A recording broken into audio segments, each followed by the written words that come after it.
Hi எவ்வளோ மக்களே நம்ம என்ன பார்க்க போகிறோம் அப்படின்னா இளையராஜா அவங்க வந்து கர்வத்திலேருந்து விடுபட்டதாக சொல்கிறாங்க. இசைஞானி வந்து என்ன பேசியிருக்காரு அப்படிங்கிறத நம்ம பார்ப்போம்.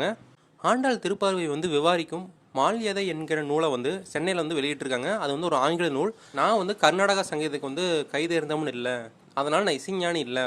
ஆனால் இசைஞானின்னு எல்லாரும் கூப்பிட்றாங்க. என்னை பொறுத்த வரைக்கும் அந்த பேருக்கு வந்து நான் பொருத்தமானவனா அப்படின்னு கேட்டிங்கன்னா ஒரு கேள்விக்குறி தான். மக்கள் வேணால் என்னை இசைஞானின்னு கூப்பிட்டோம், அதற்கு நான் வணங்குறேன். ஆனால் எனக்கு எந்த கர்வமும் கிடையாது. நான் நிறையா நிகழ்ச்சியில் வந்து ஹார்மோனியம் வாசிச்சுட்டு இருக்கும்போது மக்கள் வந்து என்னை கைத்தட்டி வந்து ஊக்கப்படுத்தினாங்க. நான் சினிமா பாடலுக்கு அப்போது வாசிப்பேன். ஒரு கட்டத்துக்கு மேலே கைத்தட்டல் வந்து மக்கள் வந்து யாருக்கு தட்டுறாங்க அப்படின்னு எனக்கு ஒரு சந்தேகம் வந்தது. நாம் அமைச்ச மெட்டுக்கா இல்லை எம்எஸ்சி விஸ்வநாதன் வந்து அமைச்ச மெட்டுக்கா, எனக்கு ஒரு சந்தேகம் அப்போ தான் வந்தது. அப்போ எனக்கு அப்போவே அந்த கர்வமெல்லாம் போயிடுச்சு. எந்த ஒரு புகழ்மொழியும் பாராட்டுதலும் எனக்கு வந்து ஒட்டாது. அது குறித்த சிந்தனையே எனக்கு கிடையாது. நான் மிகப்பெரிய சிவபக்தன். காலையில் 4 மணிக்கு எந்திரிச்சுன்னா எனக்கு வேலை தொடங்கும்.